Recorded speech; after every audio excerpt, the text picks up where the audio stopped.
Partition of Bengal, جو کہ 1905 میں ہوا، اور یہ ایسا واقعہ ہے ہندوستان کی تاریخ کا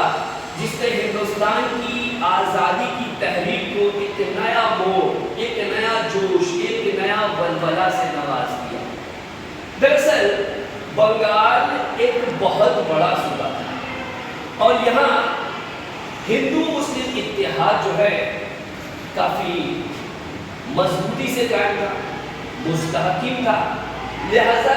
جتنی بھی آزادی کی تحریکیں چل رہی تھی ہندوستان کی پیمانے پر، ان کا آغاز جو ہے بنگال سے ہو رہا، اور برطانوی سرکار کے لیے یہ درد سر بن گیا۔ اس لیے برطانوی سرکار اس سے نجات پانا چاہتی، لہذا 20 جولائی 1905 کو گورنر لارڈ کرزن نے جو ہے بنگال کے تقسیم کا منصوبہ بنایا، اور 16 اکتوبر 1905 کو بنگال کے دو حصوں میں،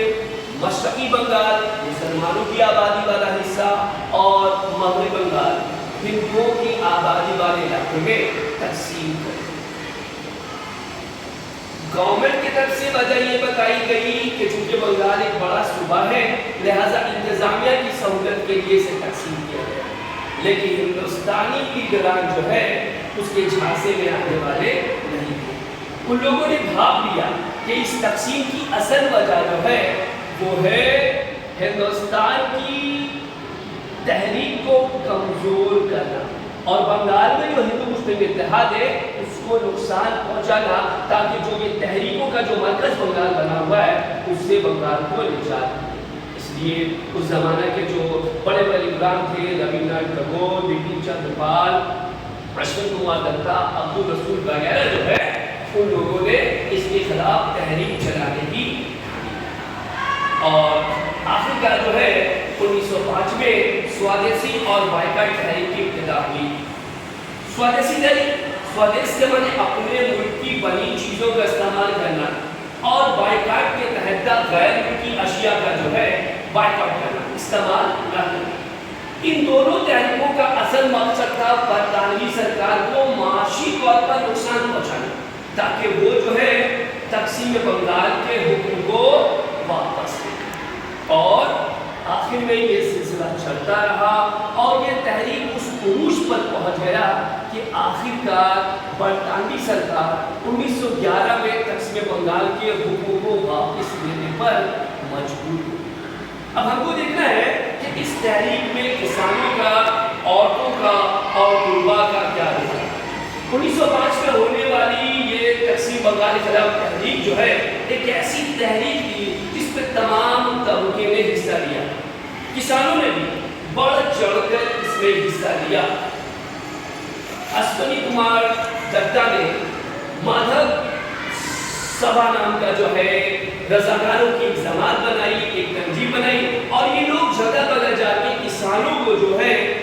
آگاہ کرتے تھے، انگریزوں کی اس غلط حرکت کے خلاف ان کی ذہن کو تیار کرتے تھے، اور انہیں قومی تحریک سے جوڑنے کی کوشش کرتے تھے۔ نتیجہ یہ نکلا کہ کسانوں کا طبقہ جو ہے مکمل طور پر جو ہے سوادیسی تحریک میں شامل ہوتا ہے، اور کسانوں کی چونکہ آبادی بڑی تھی، ہندوستان ایک زرعی ملک ہے، تو اس سے اس قومی تحریک کو بہت تقویت ملی، اور برطانوی سرکار پر دباؤ پڑنا شروع ہوا۔ ساتھ ہی ساتھ عورتیں بھی پیچھے نہیں رہی، اس تحریک میں جو ہے عورتوں نے بھی اپنا بھرپور یوگدان دیا۔ سنا دیوی چودھرانی، آسا لتا وغیرہ ایسی عورتیں رہی ہیں جنہوں نے جو ہے اس تحریک میں نئی روح پھونک دی۔ ان لوگوں نے گھر گھر جا کر عورتوں کو تیار کیا، ان کی ذہنیت بنائی کہ انہیں جو ہے غیر ملکی اشیاء سے پرہیز کرنا ہے، اور صرف اپنے ملک کی بنی چیزوں کا ہی استعمال کرنا۔ لہذا عورتوں نے جو ہے غیر ملکی کپڑے، غیر ملکی مصنوعات، سامان، صابن، زیورات، تمام چیزیں جو روزمرہ کی زندگی میں استعمال کرتی تھی، ان لوگوں نے استعمال کرنا بند کر دیا، اور دیسی اشیاء کے جانب جو ہے اپنا توجہ مرکوز کیا۔ اور عورتوں کے لیے ایسی بھی تنظیم بنائی گئی جہاں انہیں جسمانی طور پر جو ہے کسرت کرائی جاتی، مختلف قسم کی جسمانی تربیت دی جاتی، تاکہ وہ جو ہے مضبوط ہو کر جو حصہ لے سکے. جگہ جگہ اجلاسوں اور میٹنگوں کا اہتمام کیا جاتا جہاں لوگوں کو واقف کرایا جاتا انگریزوں کی غلط پالیسیوں سے, اور عورتیں جو ہے پرجوش ہو کر سالہ بہ سالہ جو ہے اس تحریک میں شامل ہوگی, شریک رہی. اس کے ساتھ ہی طلباء نے بھی بہت اہم رول ادا کیا. طلباء نے اس تحریک میں اہم رول ادا کیا. ان لوگوں نے غیر ملکی اسکول, کالجز اور یونیورسٹیز کا بائیکاٹ کر دیا. غیر ملکی چیزوں کے استعمال پر نہ صرف استعمال کرنا صرف بند کیا, بلکہ ان لوگوں نے بازاروں میں ایسے دکانوں کے سامنے دھرنا دینا شروع کیا جہاں غیر ملکی چیزیں فروخت کی جاتی. وہ ہندوستانیوں کو غیر ملکی چیزیں خریدنے سے روکتے,